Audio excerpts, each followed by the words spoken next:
This chapter is about how to work with forms. We are going to do the following. We're going to use HTML5 to create a form, including any of the form controls. Use CSS to format the form and its controls. We're going to use the HTML5 attributes and CSS3 selectors for data validation. And we're going to use an HTML form to add a search function to a website.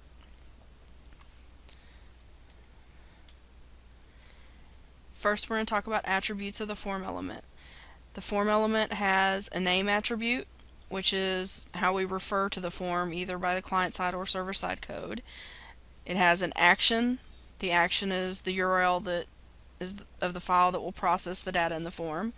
We have a method. We can either use get or post as that method, and the default value is get. And then we have a target that opens a page specified in the action attribute. If you specify blank, the page is opened in a new window or a tab.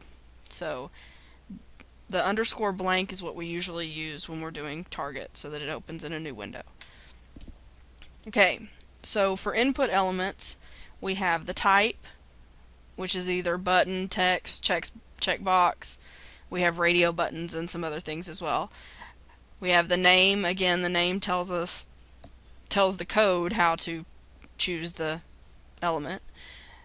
Disabled disables and grays out the control, so if you don't want someone to be able to enter input, that's what you use. And read only means that the user can't change the control value, but there is a value there. Okay, so let's start with a basic form. We have form name, email form, so that's how we identify the form.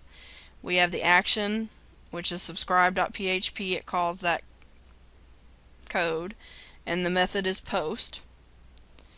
So we set it up to ask for email address. This is just text on our HTML page.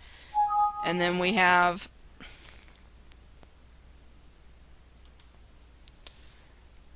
the input type of text, and the name of the text box is called email. Once we're done, we have the submit button, and it's given the value of subscribe. That's the text that's printed on the button. So let's look at this code, and I have it in Notepad so that we can look at it. We have email form. This is the code we just looked at. I have some other code commented out. But if we run this code, we'll run it in Internet Explorer. It looks like this, and my computer wants to do that. Yes, we'll let it run. Okay, so this is what our page shows up to be. We enter our email address, me@yahoo.com. That'll work. We hit subscribe. This is going to give me an error because the page doesn't exist yet, but for now, that's what your form looks like.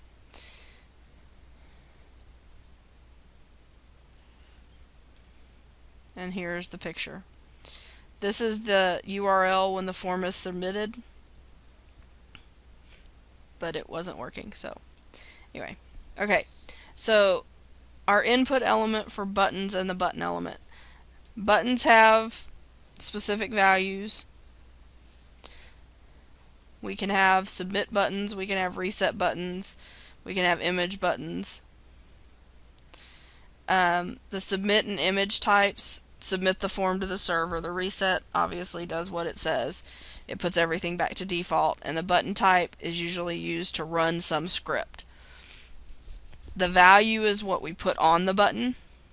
It's just the text printed on the button. The source and alt are for actually, and height and width are all for image buttons, and they do exactly what you would think. The source is the picture that's going on the button. The alt text is what we should place for accessibility reasons. The height and the width are exactly that, the height and width of the button.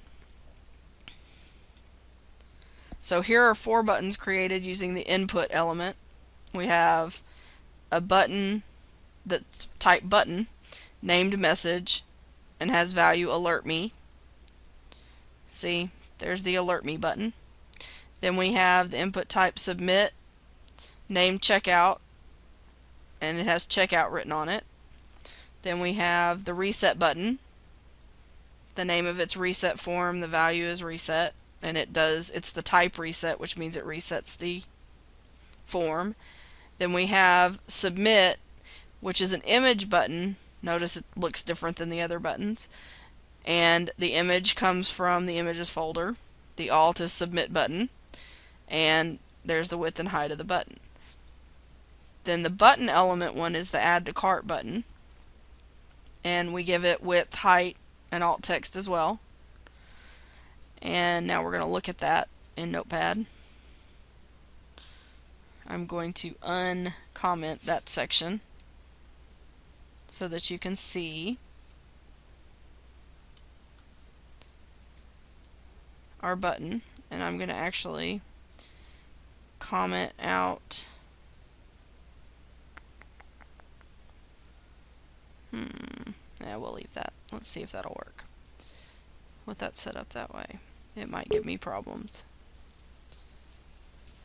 Okay, the only one that's not working is the submit button. That's because I don't have the images folder.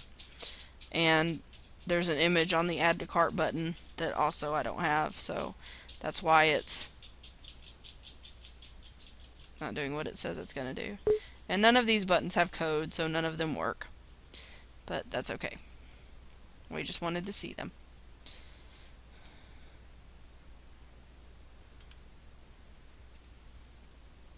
Okay, so again, type is the type of text field. This is for text fields. You know, our input form boxes. Text fields are used very often. You can have text, password, and hidden as values for the type of the text field. The value is the default value for the field.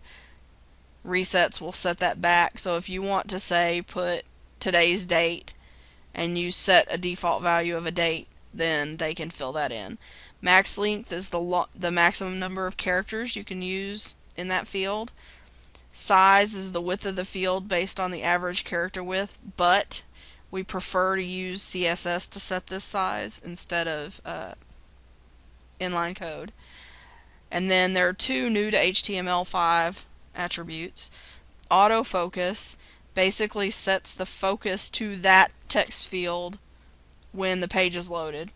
And placeholder puts a default value or a hint in the field, but as soon as you click in the field, it goes away. So here is a set of text fields. We have quantity, username, password, and the hidden one. And again, I have that code in Notepad so that we can look at it. Except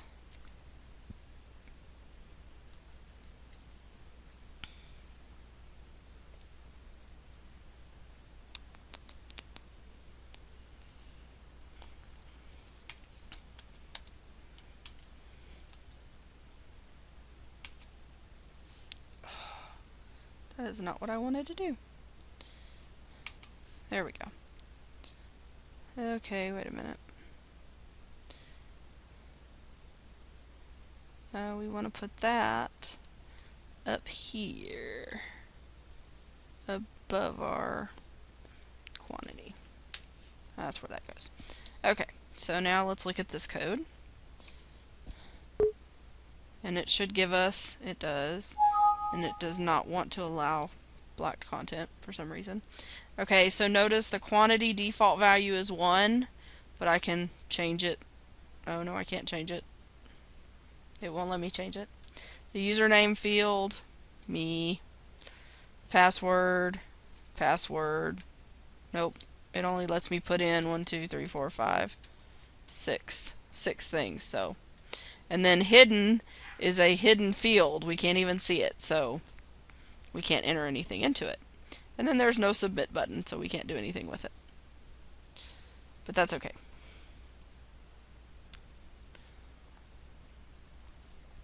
So the hidden is something that you don't want them to be able to change.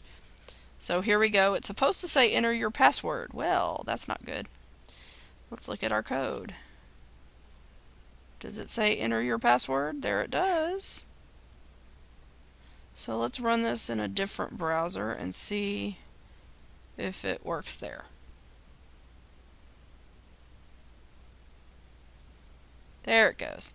So enter your password as the default. Notice it's still there until I enter something in there. And then once I delete it, it comes back out. Okay.